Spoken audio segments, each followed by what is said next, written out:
Interesting situation. I think we could both agree, though, that regardless of who Coach Gundy decides to go with, he's got to go with one guy because that one guy's got to start and get all the practice reps. Yeah, no, I agree. And to kind of go a little further with that, like I said, I was at the game on Saturday. I saw, I was in Boone Pickens. I felt the energy and things like that. The energy seemed to pick up when Gundy went in. By the end of Bowman's fourth series, he was getting booed. I mean, just bad football. And I think that. How much is that on him, or is that because Jaden Bray dropped a pass? Right. And then the next receiver didn't run the right route. It's tough. It's tough. When you take those things into consideration, it is. I mean, it may turn out to be different, but it just didn't work out that way. Yeah. It just didn't. I think Gundy is by far the fan favorite, and I don't think that it has anything to do with Dad being the head coach. I just think that and I can speak as a fan too. As fans, I think he gives us the best opportunity to pull some things out that we probably shouldn't. Make some plays with his feet, make some plays with his arm, because he has a talented arm too. He threw the ball really, really well. He had the great ball against UCA, and in that first game, he throws the deep ball well. That's for sure. He does. And I think with the guys that you have, you've got some smaller, speedier receivers. I think that's what you're going to have to attack with. You're not big enough to go. You're not big enough to go short game, and you're not big enough to just run the ball up the middle. It's not. That's not how the offense is going to operate successfully, in my opinion. So, like I said, I think that's who you go with. Well, the thing about Mike Gundy offense is no matter who the coordinator's been, it's been big plays. This offense has always needed big plays, whether it was Tylan Wallace, James Washington, whether it was Chuba Hubbard, or whoever the running back might be, even all the way back to Jeremy Smith. You can remember him and Joe Randall just ripping off one long run after the other, or Justice Hill. You got to have a running back that can rip off a 25, 30-yard run, maybe house it if you need, like Chuba Hubbard could house it, and a guy like a Justice Hill that can make guys miss, like Jalen Warren. He was so good for this offense because he made guys miss. So you got to have a running back that can make guys miss. You got to have a running back that can get the 25, 30-yard gain, the big play on the ground. Then you got to have a receiver that can win jump balls and stretch the defense and create big plays in the passing game. This has always been a big play offense. The problem with it so far this year, the big plays haven't been there. And we've even seen on really good OSU offensive teams, when the big play hasn't been there for them, we've seen 3 and outs. Even on really, really good offenses. Now that we're not stretching the field like we have in the past, certainly when Stribling went down, Jaden Bray drops the pass, Brennan Presley's not getting the ball enough. We're seeing that just consistently this offense isn't built for consistency. Yeah. And to kind of bounce off that, you look at the running back room, it's not as deep as it has been. I think you have a really, really, really good back in olliegordon. I think that he's by far your best running back. I think that if he gets more carries, I think that he's a first or second team all Big 12 running back, in my opinion. The guys at OU, they're having trouble figuring out who their running back is right now. The guy that carried the ball the most against whoever it was 2 weeks ago didn't get one touch in Tawee Walker. SMU, I think that's who they played, wasn't it? Yeah. He got a majority of the touches there. You go into Tulsa, and he doesn't even get a touch. So it seems like they're kind of trying to figure out what their running back room is like as well. But then you have Elijah Collins, the transfer from Michigan State. I think he's your 2. Solid. I think he's a good back. He's a good back. Jaden Nixon, I'm not as impressed with. Like I said, I think olliegordon's by far your best option at running back. If you go look at the receiving stats, he's your 4th or 5th best wide receiver too. He's just a freaking athlete. He's a freak in nature in terms of, his size and his speed and his athletic ability. And he's one of those guys that can get you those big plays that you need.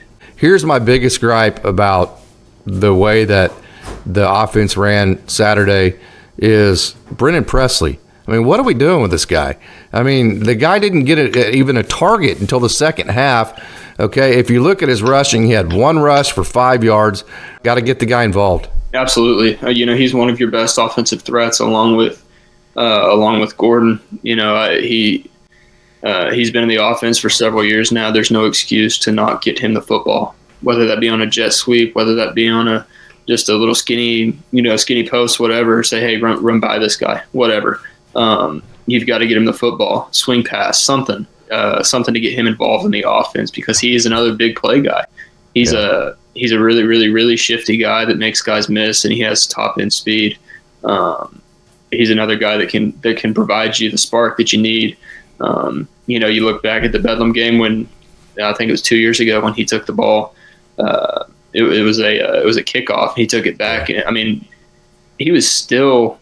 I mean, OU is insanely athletic, insanely fast, and insanely strong. And he was leaving guys in the dust, man. There's nobody that was even close to catching him.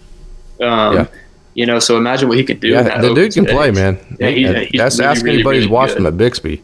He's good. I assure you he can play. Yeah. Yeah, he's definitely one of our biggest targets. Okay, what do you think about the new odd stack defense? You like it? I mean, I think it's been successful.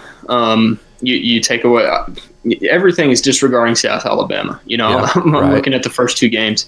I will say that they had 10 sacks in 3 games, which is really, really, really impressive. 10 sacks in 3. I mean, you're averaging just over 3 sacks a game. That's pretty dang good. So you're getting quarterback pressure. You've only caused 2 turnovers. I guess that's 1 per game, so that's okay. I'd say that's pretty average. I think you have to find a way to get some more turnovers, force a hand a little bit more, and I think that comes with you utilizing Colin Oliver. I don't think that he's been utilized enough. Yeah, he's a stud. I mean, he's so good. And you've got to let him get pressure on the quarterback. You've got to let him play his game. He's your best defender. Right behind Daniels, man. Daniels is really, really good too. But one thing that I will say that is a little concerning is, our 2 safeties are 2 of our top leading tacklers, meaning that they're getting to the 3rd level of defense pretty consistently, which is a little scary. You don't have the linebackers that you used to have, and you had Malcolm Rodriguez and all those guys who, and I'll go on to this is kind of off topic right here, but if you look at kind of how OSU has functioned, and this may lead to a whole nother conversation. OSU has functioned. Mike Gundy is a very, very successful guy in terms of developing players. Best coach OSU's ever had, no doubt. Absolutely. He had a great formula. Yeah. You'll get the 3-star guy, put him in your system, don't play him till their 3rd or 4th year on campus. By that time, they're no longer a 3-star guy. A 3-star guy out of high school that's been in college and the training table for 3 or 4 years is as good as the 4-star guy coming out of high school right then. Yeah. That's the formula. And here, the thing is, man, and I'm a big fan of Mike Gundy. I really am. And I say that because if you look at the way he develops his players, it's one of the best in the country, in my opinion. I like the sucky part about how things are going now is you're not in a time to where you can focus on developing players anymore. If they don't feel like they're going to play within the first 2 years, or if they don't get the bag that they want to get in NIL money, they're not going to come, or they're going to leave. So I think that the 3-star guys, I think so. I mean, I think so. If you the guys that like a Cole Waterside, I mean, is he going to make his money made up, his mind up made off of the NIL? I don't.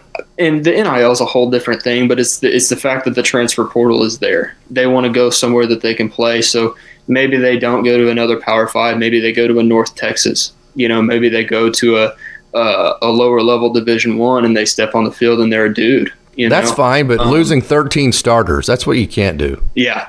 I mean, you shouldn't be losing starters. Yeah, and I don't know where that stems from. Jim Knowles, who's one of the best defensive coordinators in all of college football, he moved on to bigger and better things. Good for him.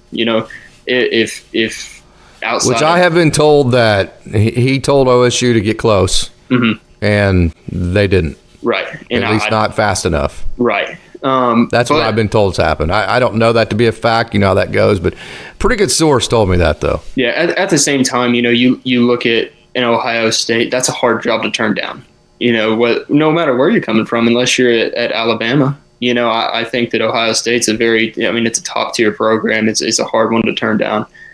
So then you move on to Mason, who you had last year, and then he decides that he's done. So you're on your third defensive coordinator in 3 years. You're learning a third new defense. Since Knowles was there, they don't want to learn a third defense on the same team. So let's go get a fresh start. If we're going to have to learn something brand new, it might as well be somewhere else. Right. Exactly.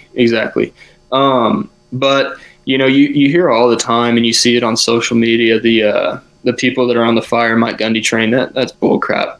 In my opinion, that's pretty crazy. I'm not huge on the way he runs things. I don't like his ego. I don't like the way he runs the offense. I don't like the way he approaches the media. I don't like the way he just completely lies his way through press conferences.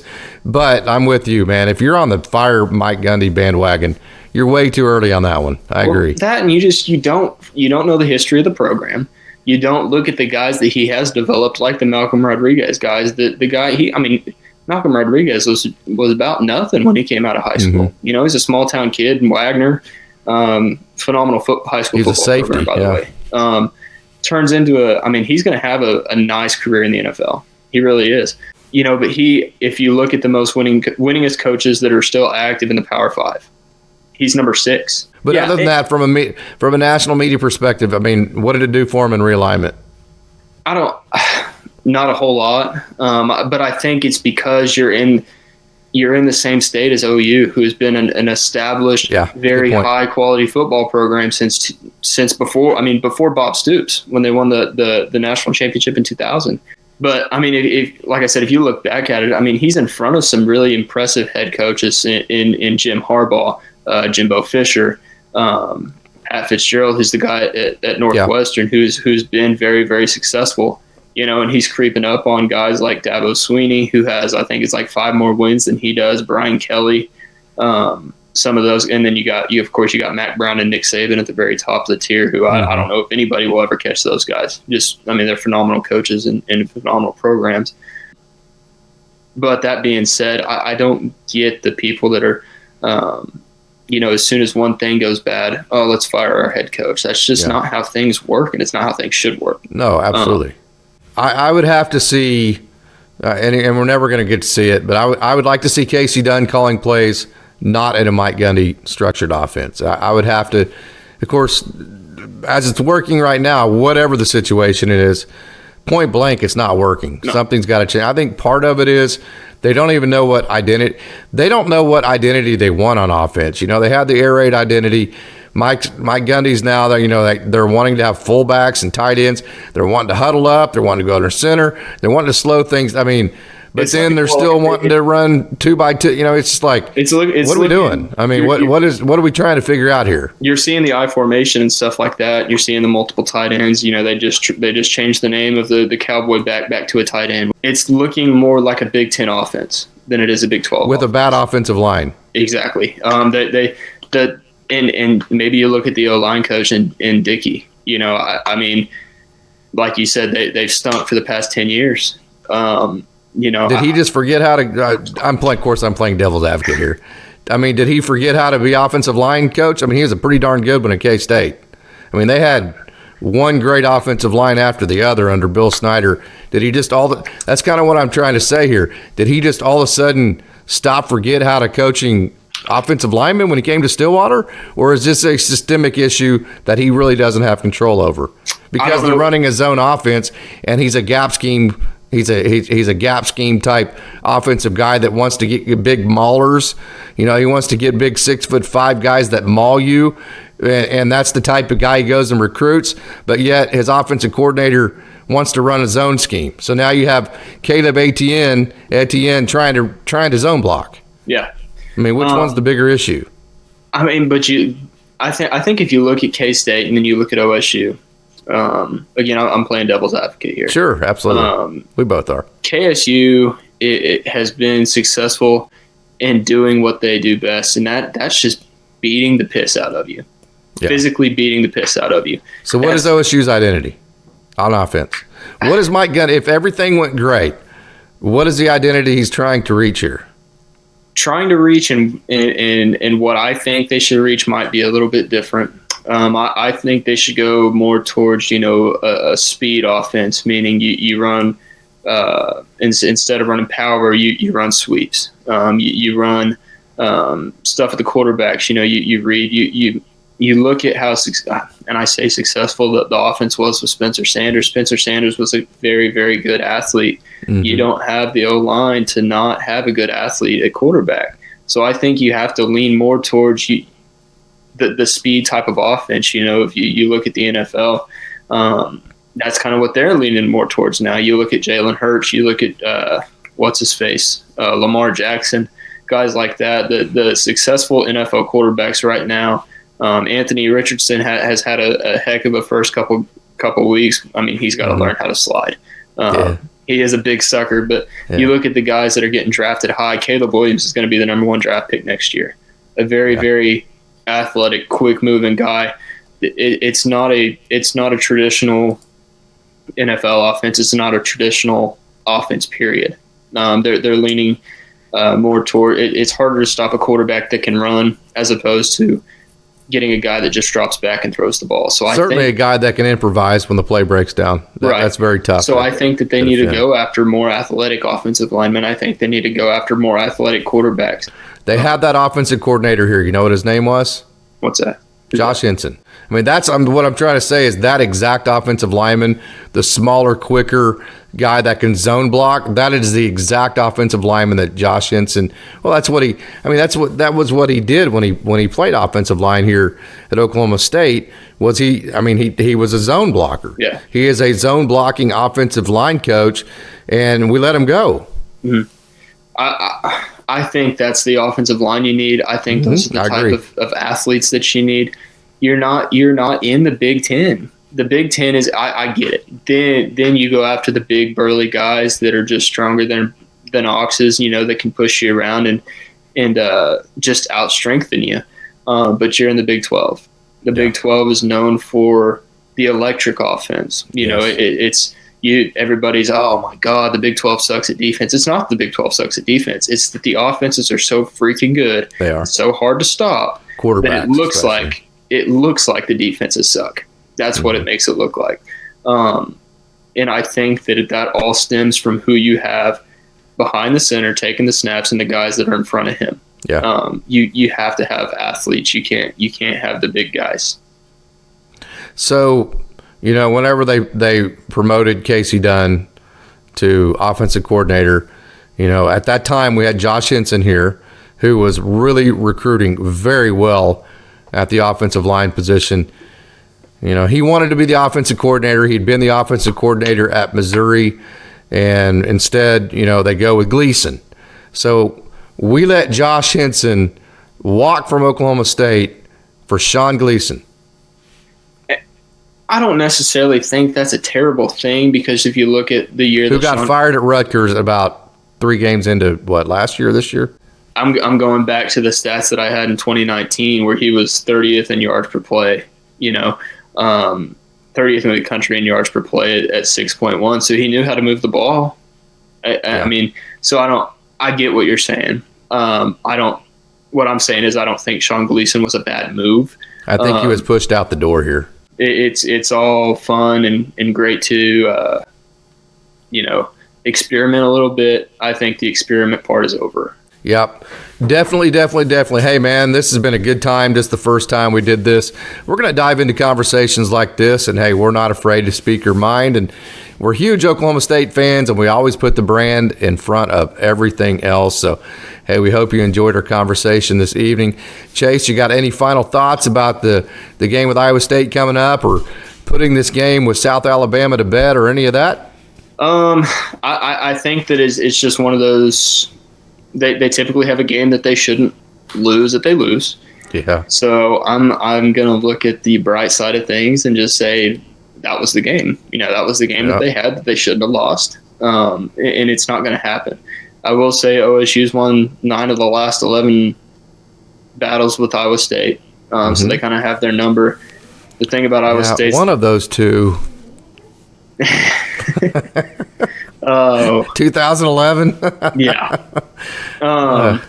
I will say though, Iowa State's defense is it's pretty dang good, and when you have a good defense against a bad offense, it's going to be hard to score.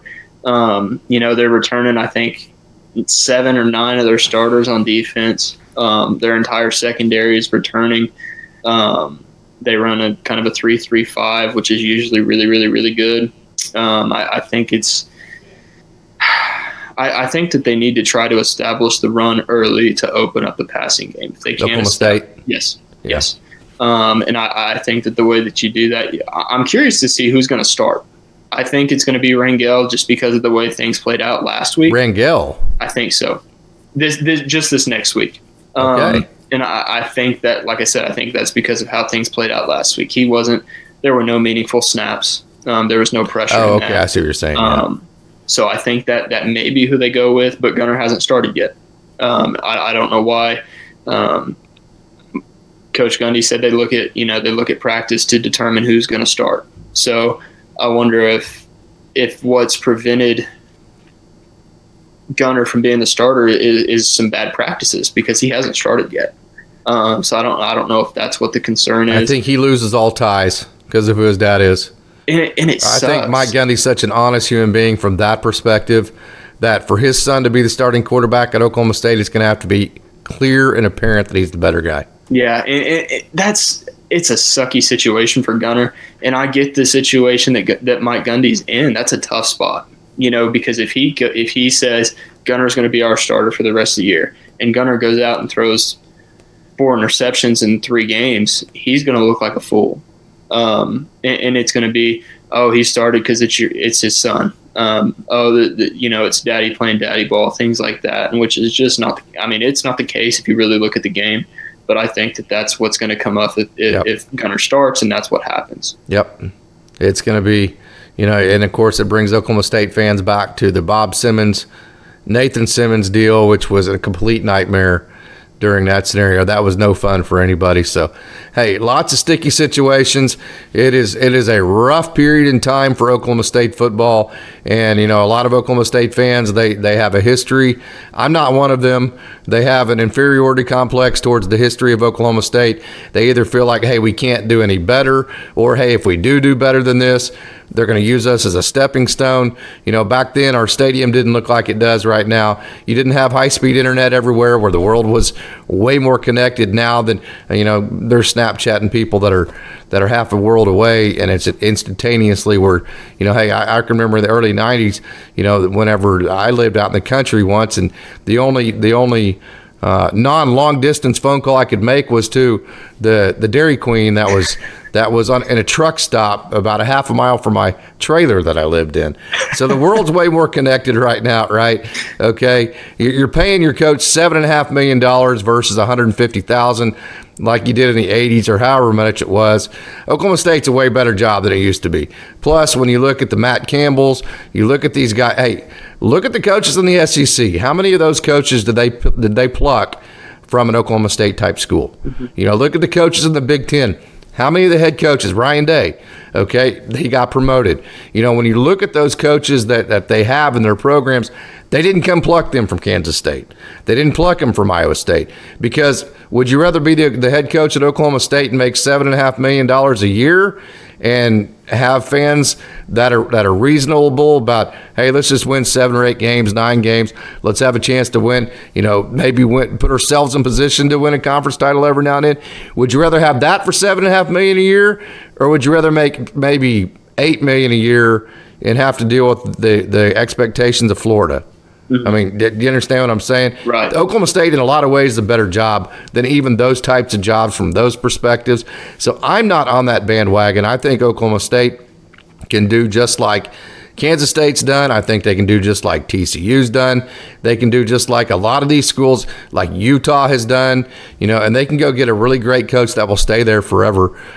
Because it's a great job and you're paying them a lot, and Stillwater's a great place to be. But so I don't have that inferiority complex, but I understand where it comes from. But hey, it's a period in time it's a dangerous period in time because there's all this realignment, and you don't want to go be a cellar dweller. The last thing you want to do is not win games, and all of a sudden you're back to having 25,000, 30,000 people in the stands. So it's a dangerous time. It's a time that we need to get this thing fixed and figured out and get it back to the way we remember it here in the last 20, 25 years.